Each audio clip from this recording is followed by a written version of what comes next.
Hello, my name is Jill Coyle, and welcome to another episode of No One Dies from Divorce, where we talk the nitty-gritty aspects of divorce and help each other come through this not only surviving, but thriving.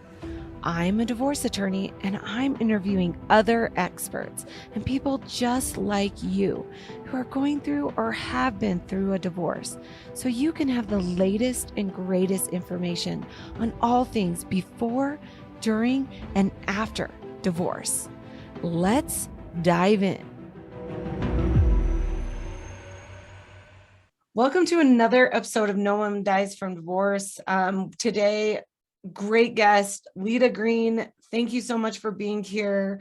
Welcome to the show. You guys, if you don't know her, you are going to get to know her and you are going to love her, because in just the time that I prepared for this podcast, I felt so inspired and I was like, yes, this is exactly what I've been saying, just in a different kind of connotation, in the fact that divorce will not be the end. This is an opportunity for you to launch and become a better version of yourself. And another thing that I kind of say a lot, Leta, is that I talk about so much about how women struggle living in their just awesomeness. Like, we struggle so much on believing that we have to be everything for everybody else. And therefore we totally forget that we should be living for ourselves. So when I read about you and who you are, I was like, yep, she's going to teach us how to literally live in all of our amazingness and believe that we're worthy of that, which goes right into my book, No One Dies from Divorce. So welcome to the show, Leta. I'm excited to be on, and I'm glad that we don't have dead people listening, so that we can know that you've heard the Brene Brown quote, that, have you heard this one about dead people goals? Yes. That I don't want to have any more pain. I don't want to hurt anymore. And she's like, those are dead people goals. So yes. I just love that quote. Because guess what? We're always going to live in, we're always going to have a pain. We're always going to have trials. What I've learned in my life is what we do through those trials. I actually was thinking about naming this podcast Dancing in the Rain, that quote of, right. when life pours, just learn to dance in the rain. And then I was like, then I read your stuff and I was like, no, we're going to call this Regaining Your Hotness, because I love that, because we all have an amazing qualities that we forget that are special, that make us unique, that make us human, and they are needed. And those qualities that make us completely unique, but yet the same, are so important for us to recognize that we're all have an ability to become exactly what is needed for, I think, an amazing, it could be anywhere, work, family, humanity, and that's what we need to remember. And so anyways, I want to introduce Leta to our people listening. So let me just kind of say, so she's an international speaker, including 3 TEDx talks and author of 2 best-selling books. Leta Greene doesn't want to intimidate any of you, but she is known as hotness. I love this. At 12, she won the Boy Scout arm wrestling competition. None of those boys ever asked her out. Leta majored in sign language and graduated with honors. Ironic, she is really good at not talking. Okay, we're gonna get. And I'm also really good at talking. Yes. So yeah. You know what's interesting? Just stopping, because I want to read the rest of your bio, because it's so good. But I have learned, so I'm really good at talking. I'm a lawyer. That's kind of what I did. But I have, in my becoming a badass boss, I have now learned the art of listening. And when you have those talents on both sides, you can be pretty impactful. So I think Leta and I have something in common, which is why we were going to become best friends after Yes, this. We are. So Leta inspires each of us to embrace what makes us individually hot and amazing. As an image consultant and makeup artist since 1999, Leta has helped clients to not only look their best, but to feel their best. Leta has also built a multi-million-dollar business in the beauty industry and is sought after trainer for women entrepreneurs. Her message is one of honoring yourself through being authentic to who you are. It is through humor, stories, and a new way of seeing the everyday that makes Leta's audiences of all ages want to hold on for more. Her program ranges from maturation programs for girls, which would be amazing, because those girls are the ones that need it the most to understand that they are amazing just the way they are.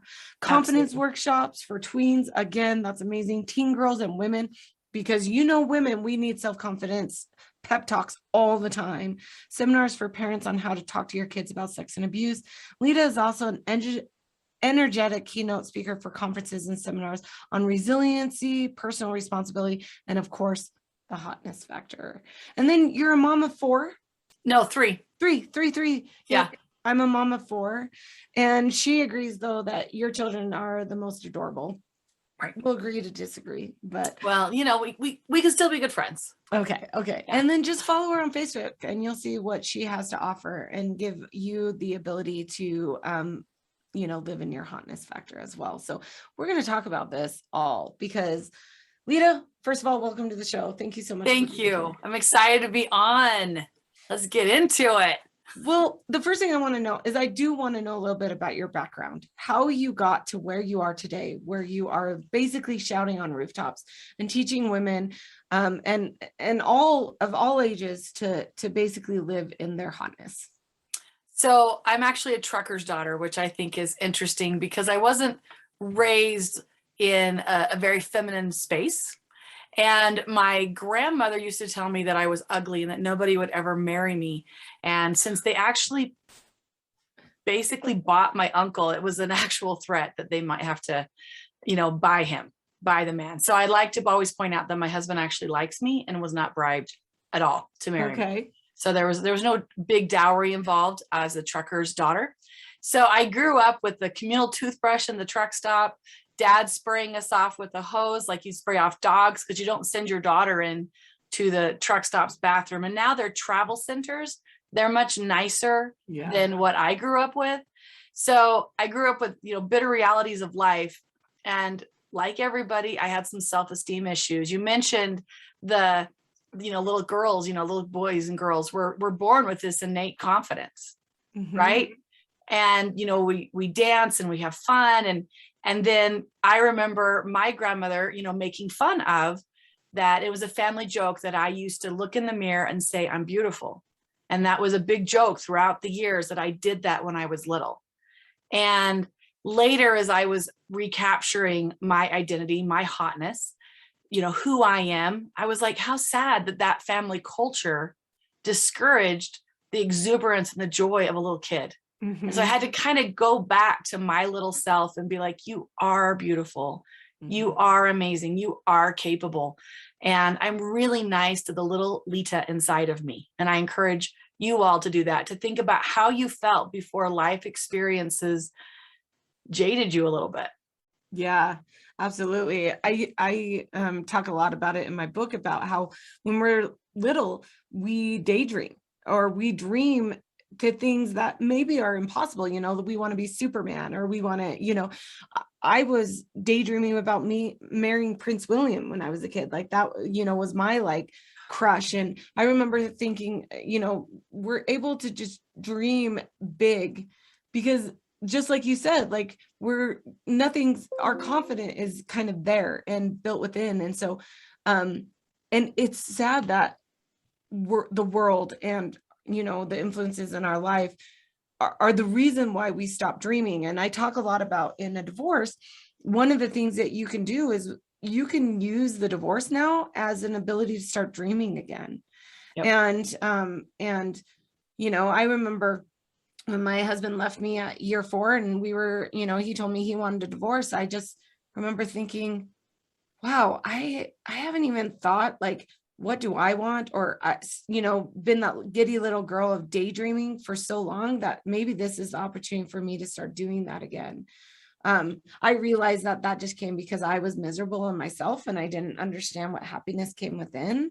And so now I'm happily married to this, my husband, but I'm still able to dream and like you said, give me the pep talks that I need. So, that's really amazing. And well, the thing is we lose that energetic confidence when we're a kid because we don't have the skill set to maintain it. And being able to maintain your skill set of what confidence is something that, typically we would hope we'd pass on to our kids right? But I think, these things have been lost to different family cultures and ideas and different, if you look at a lot of different cultures, no matter what size a woman is, that's beautiful. Mm-hmm. I like to point to the Polynesian culture. One time as a newlywed, I saw my husband looking at a woman who was dancing, and she was a full-figured girl. And I had this little moment of jealousy. I was thinner, in quotation marks, but she moved her body in such a way that I was like, he better not be checking her out, right? Because that comes from we women being competitive for limited resources, like we had back, like there's only 5 guys that can go and kill the boar in our tribe, right? So we start being like, oh, she's cuter than I am, dang it, we're living in this place of scarcity that we don't have to anymore, because there's plenty out there. And that's not, fortunately, we're not doing polygamy where it's only one guy and Yeah. right. But men used to die much more because we lived in a constant state of warfare. Yeah. And so there were limited men and lots of women. Right. Well, and we want to just go more serious about the way that America was built. I mean, we were built on a patriarchal society, Christian, patriarchal beliefs that that put a man in a role and a woman in a role, and they were very different. And, I look back at the beginning of our country to say, no wonder that we have women today in 2022 that still don't understand or believe that they have the ability to be, as a man in this country, or they don't have the same opportunities. And, I mean, well, again, that goes back to, it's not just America, it's pretty much every culture has a man first society, because men are stronger. And what did we need? We need to go out and get and hunt and protect. Right. And, to bring back the resources. And men are physically built, more apt to be able to do that. And when we get pregnant, we become very vulnerable. And, the lion goes for the wounded wildebeest, right? And right. A pregnant woman is a wounded wildebeest. And so it undermined our value, not just in American society, but across different cultures. There are much more machismo cultures. Literally, that word comes from Latin American cultures, that the men go first. A lot of Asian cultures, women are still bartered and traded. So we've got it pretty good in America in the sense that we get educated equal to men, where still today in 2022, there are girls that do not have the right to go to school because they menstruate. Right. So we've got it good. So I think, yes, this is how society has been for millennia, but there are women who sacrifice. I tell my daughter, you have the right to vote, use it. Yeah. Educate yourself. You have the right to an education. Be thankful for every woman that came before and fought for that. And we are no longer victims. So let's stop acting like it. Right. Right. And it's understanding that you're worthy. You're worthy of that. You're worthy of the same opportunities, as a, me as same as a successful woman entrepreneur with a multi-million-dollar business. There has been challenges just because of our gender that has gotten us to this place, but let us be the people to help you understand that it's possible and that you're deserving of it, and that we, along with our moms and our grandmas who are setting the stage to make it easier for our daughters to get there. And right. I love that.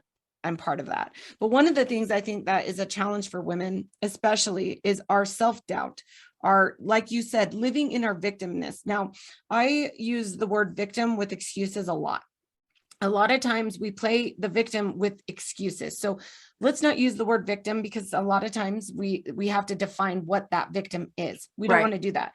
Let's just talk about the excuses. I always say that excuses are the blocks or the bricks that are building the wall to keep you from moving forward or living in your, what you're worthy of, or your hotness is what you say. So I have a feeling that your 12 rocks of hotness is exactly what we need to hear to throw away those bricks, get rid of those excuses. And I want to talk about that because I want to unleash.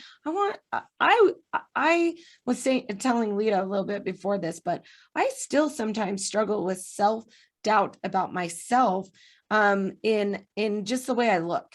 I'm a pretty confident person. I am confident in everything I do, but sometimes I still struggle with the fact that I don't look a certain way. And it boggles people that I would be so honest in that, or that is something that I struggle with all the success and all the things I'm doing over here. But I have always talked about being honest and true and raw with my listeners. And I want to make sure that they hear that I still struggle. That's why my Instagram is 100% me, even though I hate it. Sometimes I really would love to put a filter on there. I would really love to, edit it so that I look a little bit better, but I don't. And I purposely do that because I want people to see something real. Anyway, so I'm the same way. And I am a makeup artist. Yeah. And I've had a lot of times people be like, why aren't you getting a filter? And I'm like, because what I am is great. Yeah. And what I am is real.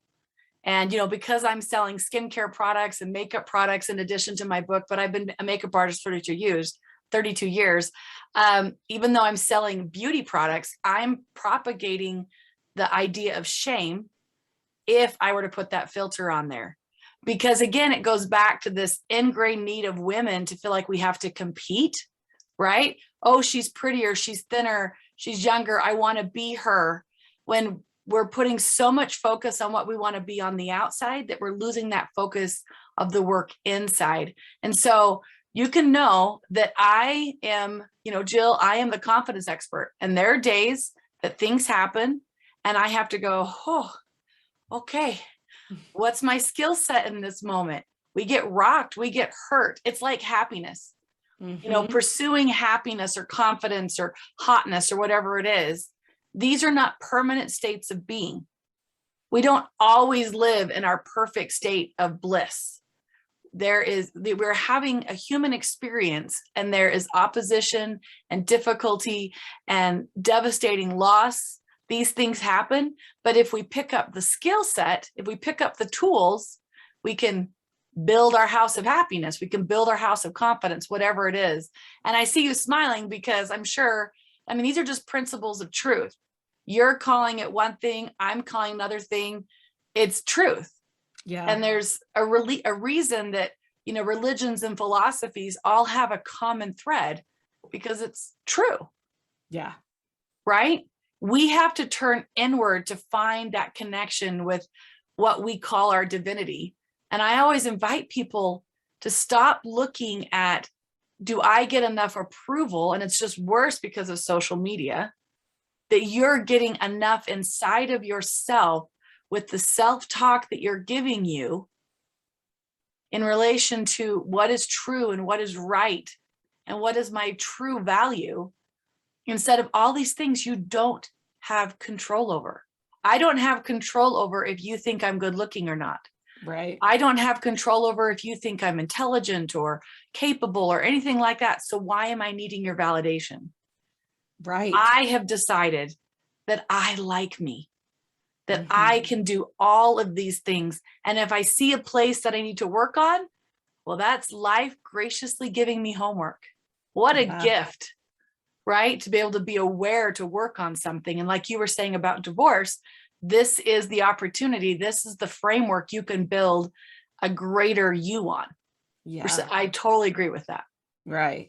And I think so let's talk about specific, like how, when those doubts, when those, just the negativity comes into our mind of, I'm not good enough, or I can't do that, or I'm not pretty enough. What is the work that we need to do to overcome those doubts? Well, the first thing is obviously we have to recognize it. Now, if you are spiritual, I have the he who is awesome and the he who is poopy. And we all have poop. Right. Our brains are 83% naturally negative, right? We all poo. If not, you need to go talk to a doctor. It's a very serious thing. What defines your level of physical sanitation is what you do with that poop. Emotionally, we have poop too, this naturally negative aspect of our brains that, they say was because we needed to be aware of potential dangers. Oh, the tree's rustling. Oh, that might be a dangerous animal in there. Or look at the edge of this cliff. I probably shouldn't get too close because I might fall. This kind of negativity helped keep us in the parameters of safety, but the parameters of safety in modern living are very different. It is how well we think we're liked by the tribe, because millennia ago, if we got kicked out of the tribe, that meant being eaten by a saber-toothed tiger. And evidently that was a bad way to go, right? So we still have this brain waves, if you put at it. I think it's a gift from God to help us overcome and to become more. So if you're looking at from a purely, what's our DNA to a spiritual level, they all line up, that you have to recognize what's happening in your brain. The second step is it true? Yeah. So I have what I call a thought filter. So I'm assuming a lot of your audience are ladies, and we have made pasta before, right? And you have those colanders that, you strain out the pasta noodles. Well, I recommend putting one on your head. And whenever a thought comes up and the thought's like, you're like, hey, thought, are you here to make me awesome? You're help me in my purpose? Are you help me in this moment? Whatever is happening, is that thought in line with your purpose? Right. And all it has is, excuses and validations and rationalizations. You're like, ding, and you flick it like a booger. Right. And I think this is silly. Right. And I want people to literally envision that thought colander and having a conversation with that thought. Yeah. Because then it's very easy to dismiss that thought when you realize it may be from a he who is poopy source outside of you. It may be a habit. Like I was given a lot of habitual thinking from my family tree, because the only thing that could make me truly desirable was my ability to capture a man. And though I did, quote unquote, capture a great guy, that does not define me. I am independent of that. Yeah. The question is he the kind of person that enhances me, and I the kind of person that enhances him? But just getting married has no value. No. None. Right? That's so, I love that you say that, because I say that all the time. Like, so many people get into a marriage or go into a marriage expecting or thinking that the marriage is what brings happiness. And that's not at all. The happiness comes within, it comes within your value, yourself, finding your self-worth. And then the marriage elevates it, supports it, Exactly. You should always be able to, your spouse should always be that person that thinks you're awesome, that you're hot, that, supports you in you being you, whatever that looks like. That said, I have a man who, if I look in a mirror in an outfit and I say, honey, do I look good?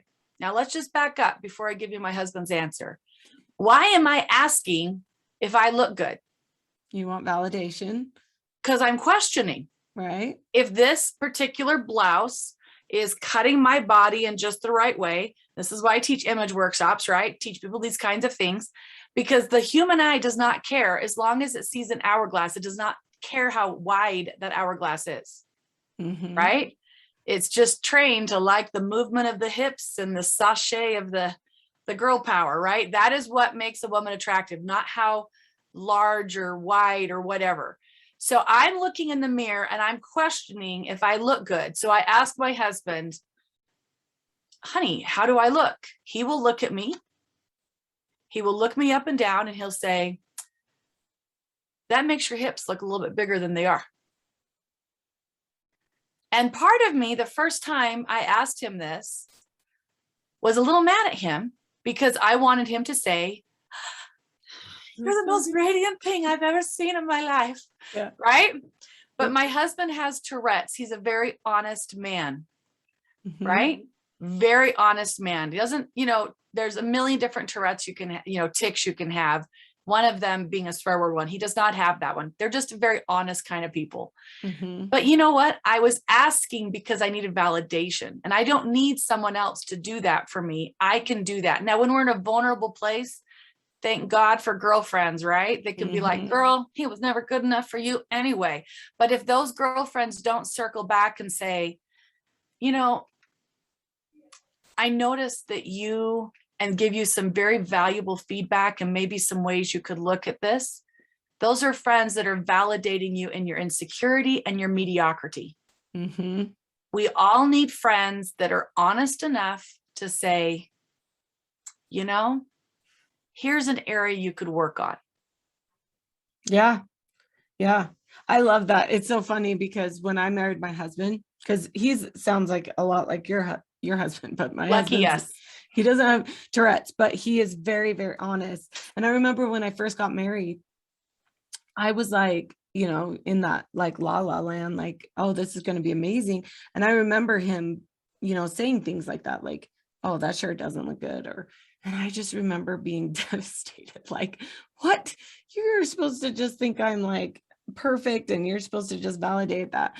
In my 15 years of marriage, I now absolutely respect and love his honesty, because just like that, what it makes me do is put on a better shirt that will make me feel better and make me, you know, and anyways, I just thought that was really, really funny, because I'm the same way. I don't need the validation, but my husband is somebody that he is my 100% cheerleader. He loves me in everything I do, in the fact that he is going to always support me for being me, but he's not going to change who he is for me. And we've done a lot of counseling about that, and we could talk about that another day. But so, you know, I loved your analogy. You kind of pop it off, flick it like a booger, right, is what you said. But so, and then we got to get into, sorry, I'm like, you're going to go into it, but I'm like, I got to explain the next step, because I'm just like, you can't just dismiss every single thought or every single opposition. Yeah. Right. We got to figure out like, hey, you're not, if I were going into this podcast and I didn't have any content, then I'd be pretty nervous. Right. But right. I'm like, oh, I don't need to be nervous because I have prepared in, you know, I wrote 2 books and I've spoken, right. And so if any insecure thoughts come up, I could be like, hey, that's really dumb that you're feeling that way, because you are hotness, right? Like, but if I was like, okay, let's speak about math, yeah, there'd be a lot of fear in my heart, right? Because I even help my 7th grader with it. It's horrible. But yeah, I mean, I have a recurring dream where numbers fall on me when I was in school, right? This is not my skill set. And fortunately, in my particular career path, being great at math is something that apps do. So that's fantastic. But if it were something that were continually tripping me up, then I need to go and get some specialized work on that. Right. Does that make sense? Yeah. So we've replaced thoughts. We were assessing what we might need to work on. But the next thing is what I call vanity prayers. Now, we have been taught that feeling good about ourselves is vain. Now, I've looked this up, and vain or vanity is if I'm comparing myself to someone else. If I'm like, oh, at least I have long, luscious locks and Jill has short blonde. Well, some people might think blonde's better, and some people might like my luscious locks, right? When I'm comparing, that's the problem. Or she's thinner or heavier than me, or she has more success, or, oh, their marriage is so much better. Whatever it is, that is vanity. That's the problem. Because again, it's an outward focus instead of an inward focus, and building up those muscles inside of our own self-esteem. Yeah. So the vanity prayers we do at our vanity, see, and I'm a little attacking the vain concept, and it's all about me. It's not about my neighbor and my worries for my kid, or, you know, dear God, fix this man because he's driving me nuts. This is just about me.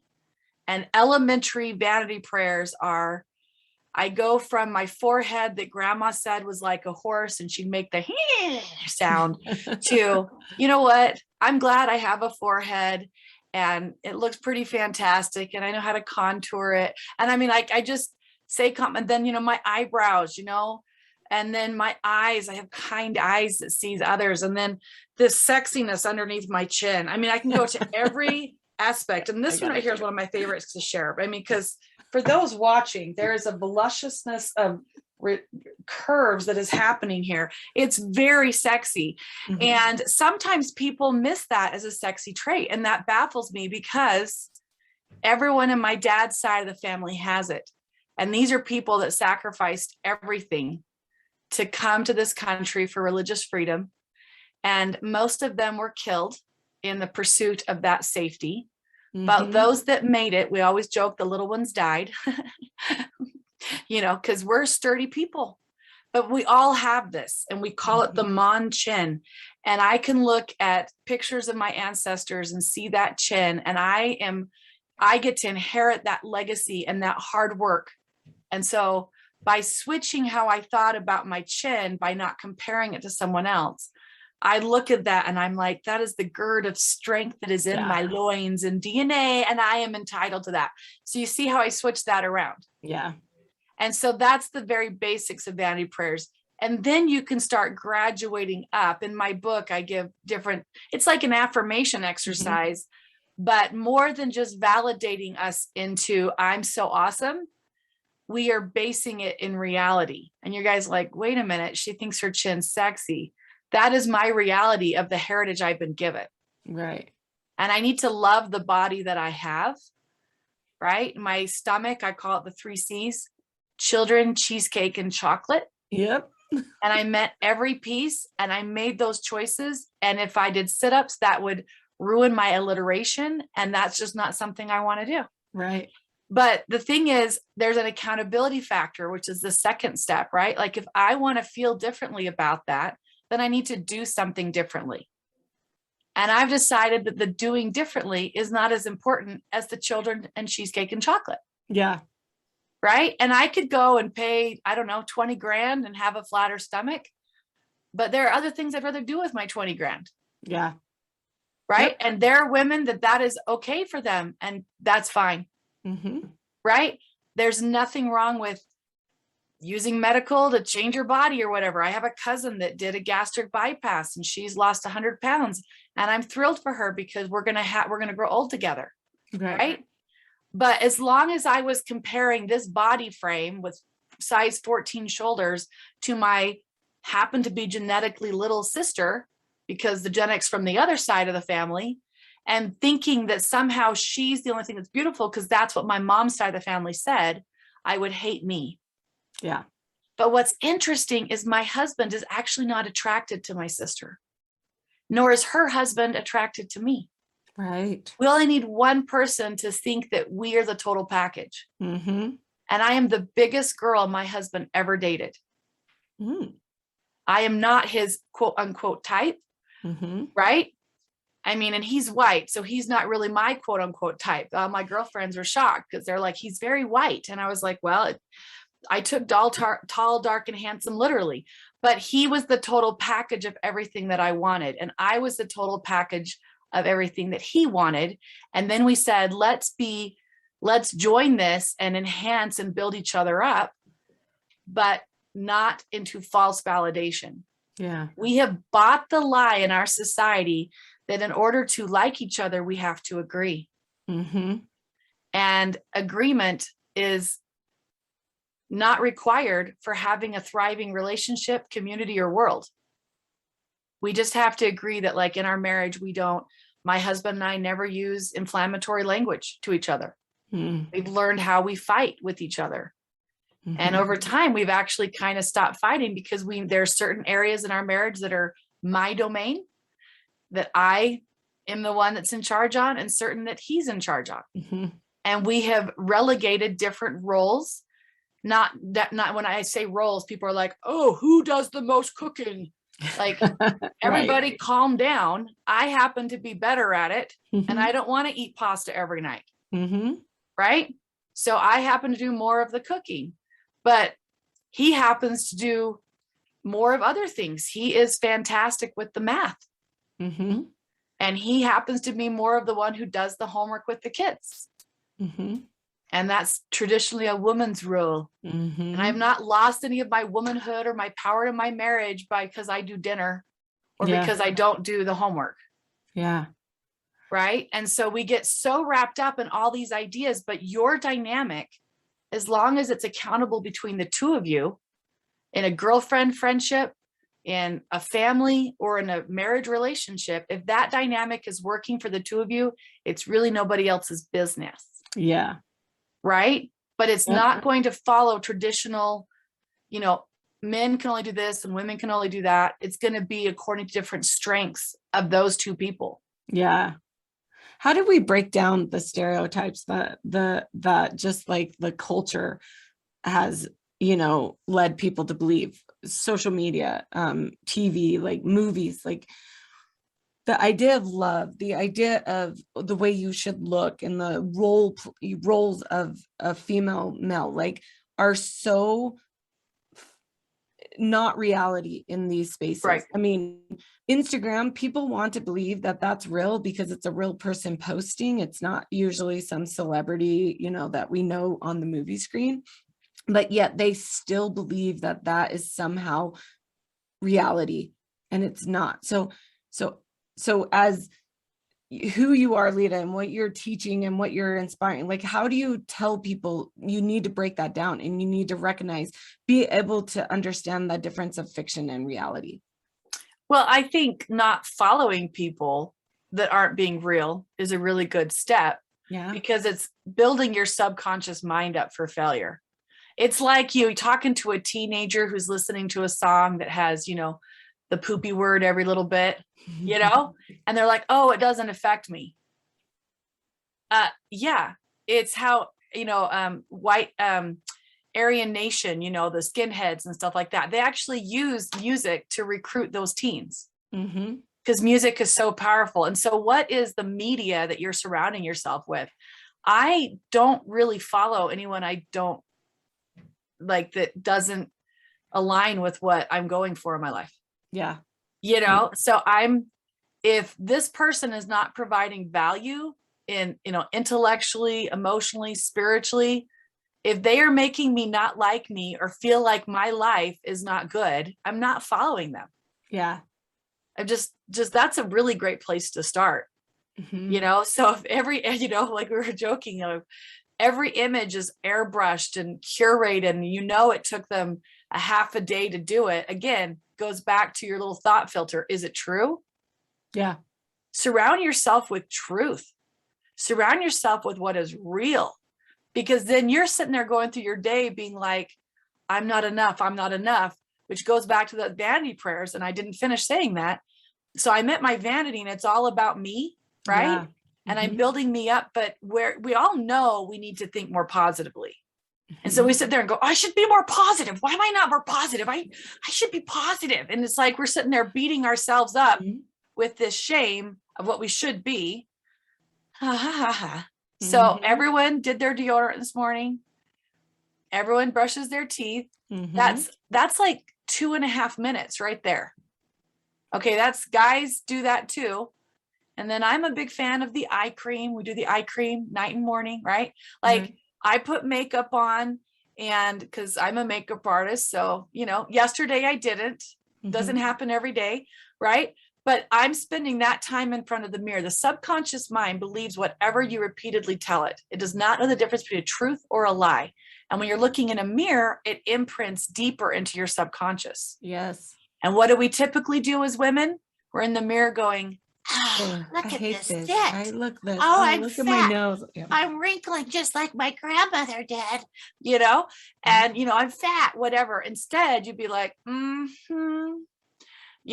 get a little bit of Aretha Franklin. I am, I won't sing because this is an audio thing, but I get that vibe going for me. And I'm sitting there as I'm getting ready. I've gone from my basic vanity prayers of appreciating this body and this frame and what a gift life is. I love this body with all its broken bits and pieces. It has carried me and is strong, right? And it eats, and it's fantastic. And not everybody gets the gift of growing old. Yes. I'm letting my gray go because dang, that's my ash to my fire, right? Yeah. Like I am loving on this body because it is going to carry me throughout this day. And then I am building me full of all of the truth and goodness that I need to go through that day. And if Mhm. anything else comes up against me, if someone comes up and says, you're not that good looking, I'm like, just wait. Yeah. Just wait. Like Yeah. I get that all the time because I'm putting myself out there as hotness, because wherever is your strength, I promise you, that is where you're getting attacked. Yeah. I love that because I've always heard too, like a lot of people look in the mirror and then they start going to right to the negativity of their body. What's wrong, anyways. So I read something where it's really, really important that you start affirming all parts of you, because our body or the way we look is just a small part. And that's the way that I get rid of some of these negative thoughts of my body, is I start going right into the Jill, you've done, you're doing this today, you're gonna, you're meeting Leta Greene today, like you get to do some pretty amazing things. And that gets me to get those negative facts about the one small part about me. And I also heard that it's really important for words of affirmation to be said time and time again, right? To become a habit or to become an actual truth. Just like brushing your teeth is a habit, you need to get really good at, we brush our teeth to get out the germs that have cultivated in there. So when are we doing that to our minds, to our soul? Yeah. And we keep giving and giving and giving and giving and giving. And then we're like, because there's a part of us that expects a tit for tat. Yeah. But like, if you're raising kids, it's going to be a long time before you're going to get something back from that. Mm-hmm. Right. And I think we've all experienced, or seen people that resent the having children because they're so needy. Yeah. Right. And so people always say, I've lost myself in motherhood. And my answer is a little mean. I'm like, don't blame it on your kid that you never found you. Yeah. That's on you. Yeah. Right. You we hear that a lot, like, women that have raised children and they've been stay-at-home moms. And so after divorce, they're like, I'm not capable of doing this. We chose to stay home, so I should be able to choose. And I'm like, wait. You being a stay-at-home mom was a choice as a marriage, but it doesn't define you. Right.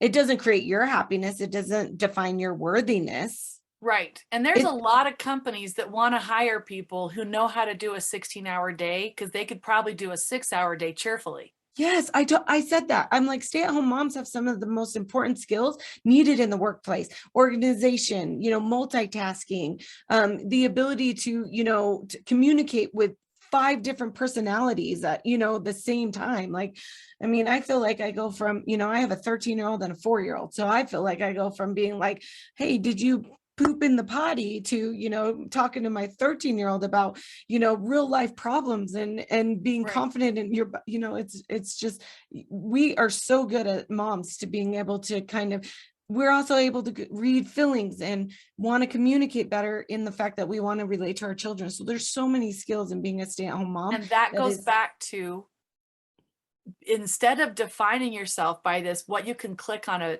spreadsheet about you, mm-hmm. it's this total package of who you are. And these are the circumstances you found yourself in. And now there's something you got to do. Yep.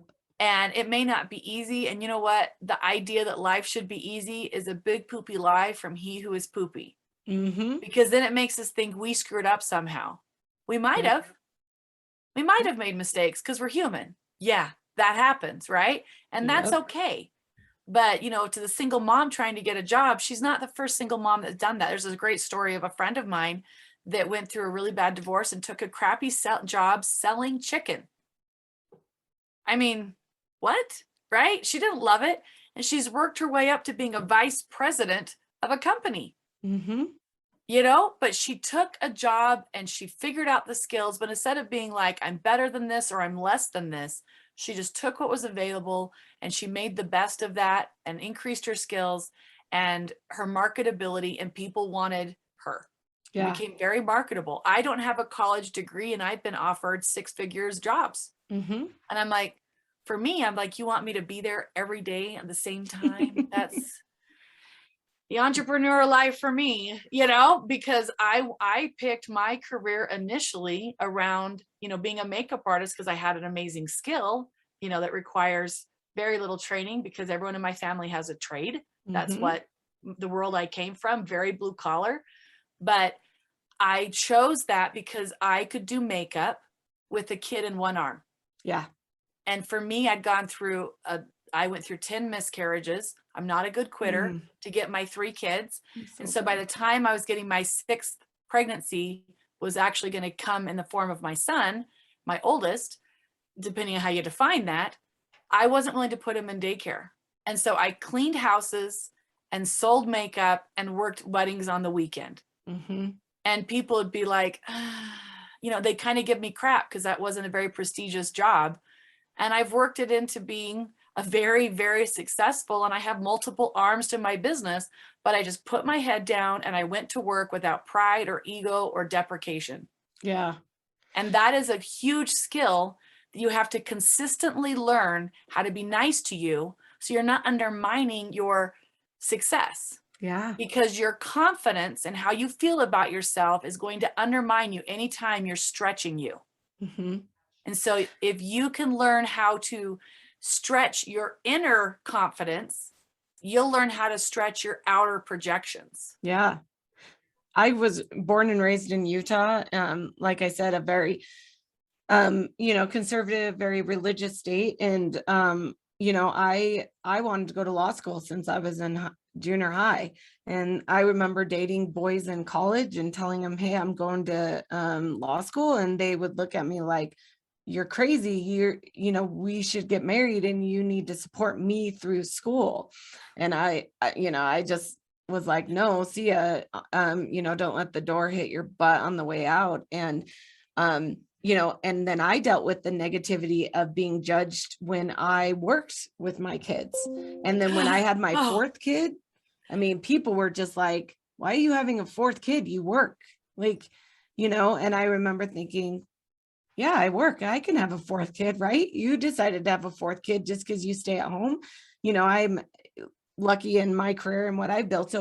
So it's interesting that the negative connotations we get from all of the worldly decisions, when we're the only people that can make the best decisions for our right. situation and what we are good at. I mean, I will be the first one to admit I'm not a good stay-at-home mom.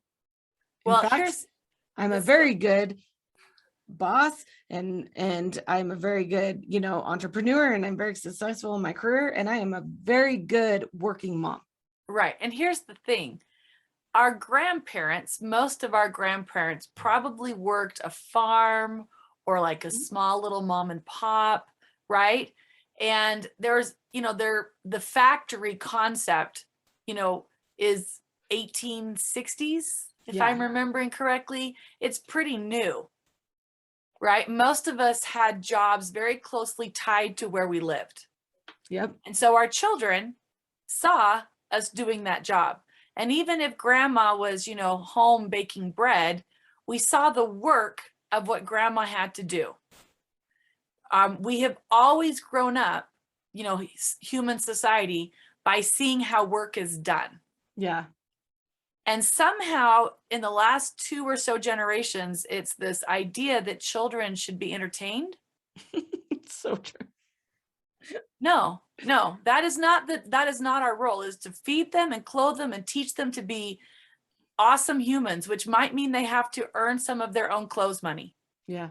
It's called, our family has so much finances, and this entitlement that our children can never experience anything unpleasant. Oh, I know. We could have a whole other podcast on this, but how is that raising resiliency? And then of course this just caught up and hit Or society in the teaching them butt. vulnerability. Right. 60% of our youth, I just read an article in the New York Times, 60% of our youth are struggling with mental health. Yeah. And it's because our generation was raised with be entertained. Not me. I'm a trucker's kid. And if I wanted to feel good about myself, I'd carry more bricks. Right. And the idea that I was entitled to toys, I saw in my peers, and some of them have turned out great. And some of them went through some really hard things to learn how to be human. Yeah. But our job as parents is not to shelter our children or even to shelter ourselves from the reality that life is hard. Yeah. It is difficult. And if you're religious, that means isn't heaven going to be awesome? And if not, you'll get to rest when you're dead. But Yeah. life is hard.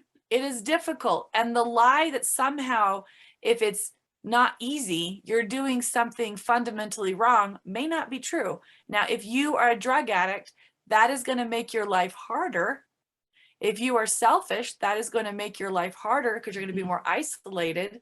But that goes back to asking that thought, is it true? I like to use the example of my husband got hit by a UTA bus, which is our local city bus. And he was on the side of the shoulder. The bus saw him, figured he could clear him, didn't clear him, hit him. And I also like to point out that I was not the one driving the bus.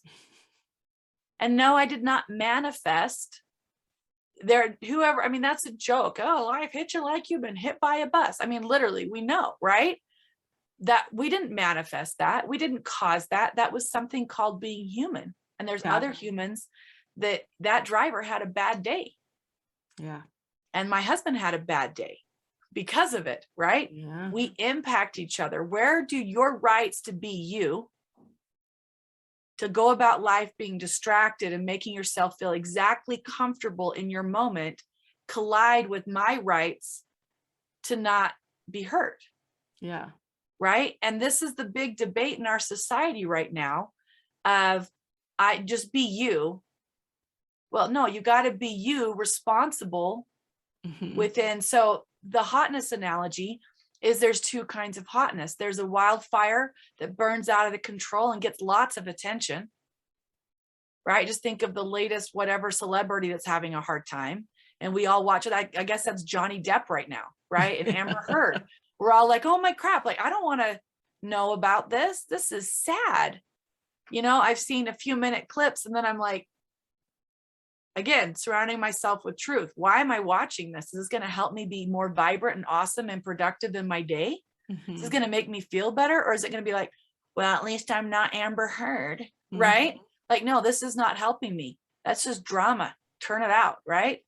So, but you'd have to be living under a rock to not know there's a problem. So that's a wildfire, burning out of control, destroying everything in its path. Yeah. Selfishness can do this. I'm sure a lot of your listeners that coming through divorce can say, yeah, selfishness is pretty toxic, right? And then a campfire, in contrast, is smaller. Yeah. But it's in control by the rocks placed around it. The rocks of character. And we don't have time to go into all of those, right? But that's what my book's for. A little subtle plug, right? Yeah. You know, but the different character rocks that you put around you of your self-control, your self-worth, your honesty, your kindness, your service. I mean, I've come up with like 80 that you could have. Yeah. Because it's going to be individual, but does this require me to have some control over what's happening in my heart, in my head, and with my body? You know, a little kid hits somebody and they're like, I don't know how it happened. And I'll be like, just following the hand up the elbow, up to the shoulder, up to the head. I'm like, it looks like it's attached to you. Well, I couldn't help it. Excuse me, you could. Do you have some kind of body function that just allows you to? And I have a kid with Tourette's and I didn't let him get away with that. You are in control of your body. And if you're not feeling in control, then you've got to step back from other people. Right? But we do not have the right to just be us at the cost of others. And I think that's a symptom of thinking we're supposed to be entertained and always happy. Yeah, I absolutely agree. I want to just end with just like your final thought about the importance of living in your hotness. Well, a wildfire per molecule, the campfire is hotter. We are more attractive and people can gather around us and have conversation and s'mores and security and safety from the wolves of life, right? If you ever read Jack London, you're like, I get what you're saying, right? But if we learn to control what is happening within our own head, and this is almost a controversial idea that I should be minimizing any thought that I think will pursue happiness. It is not about happiness. It's about character. And if you have character, you have confidence because you respect you, and you can't like something you don't respect. Yeah. I love that. And love for yourself or someone else erodes very quickly if you don't have respect. Yeah. And there are days that I have not liked my husband, but I respect him. And that is a foundation that I can build a safe marriage on. Mhm. And, if somebody's not being respecting to me, I free them to the wilderness. Yeah. Right. And that It's is, like you sounds said, you like can't control them. you So cannot why control try? them. Mhm. Right. But you can work on you. And it will make you so hot and so thriving that you'll become more than you ever could have planned on being. I have gone from being a suicidal, self-deprecating, hateful of myself, not even thinking I was worth the mess of ending my life, being molested, being abused in every way that can be, from 2.5 to 14, to who I am today, where you could take away every accolade, every dollar, and I would be happy because I like me. Yeah. But I have put the work in to like who I am, not of ego, but of I know what I'm good at. I know what I need to work on, and I trust me enough to do the work. And so I can get up each day going, it's going to be a good day. Yeah. And I end every day with, have I honored myself? Have I honored those who depend upon me? And have I honored my God? For me, those are the 3 questions that if I can answer those in the affirmative, that was a really good day. Oh, And that's you add amazing. those days up, those moments to days, to weeks, to months, to years, and that's a really happy life. Yeah. I love that. Leta, you have been just a joy. I want people to know how to find you and where to find you so that they can go get more information and pick up a copy of your book for sure. So my name is spelled Leta, so Leta, not Leda. Leta, and then green like the color with an E on the end. And so letagreen.com, Leta Greene on Facebook, Leta Greene AK Hotness on Facebook, Instagram. You can message me, you can look at my website, and I post a lot of fun, happy, uplifting. So I'm not a toxic person with filters that you can follow. Yes. Same. I am all about living in my authentic self, even with sometimes self-doubt, knowing that our job and my mission, I think that this is a lot of yours as well, is inspiring people to understand that you are worthy and we are exactly what we need to be, and believing that you are worthy of that is empowering, it's freeing, it's beautiful. And right And now, in this moment, you don't have to lose a pound or lose a wrinkle or have $1 million or whatever it is.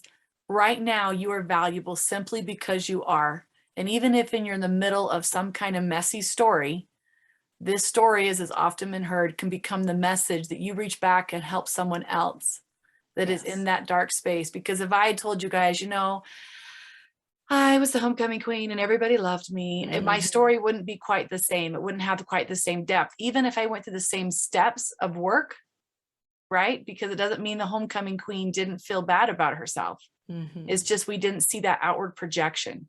Your story is meant to not only bless you and to build your confidence because you got through it, and your resilience because you now can get through hard things, but to go and help other people, and that being able to give of your heat, that is a form of service, and it is the ultimate form of love.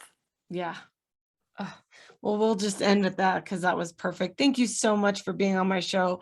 I'm excited to read your book. I'm excited, hopefully, that we get to connect again. And I just love what you're doing. Thank you so much. Thank you for having me on, my new friend, Jill. Yes, I love it. Okay, that was another episode of No One Dies from Divorce. You guys, these are powerful episodes to help you recognize that divorce is only the beginning in becoming a better and perfected version of you. Use it instead of as a shameful subject, as a launch pad to do exactly that. Stand on your own 2 feet and recognize that you can live in your hotness and you're worthy of it, deserving of it. Thank you so much, Leta. Thank you for listening to this episode. If you enjoyed, please subscribe, follow, and share. I'd love to hear your questions and feedback. you can contact me at community@jillcoyle.com. See you next time. I am an attorney, but I am not your attorney. Any advice given on the podcast is general and shall not be construed as legal advice.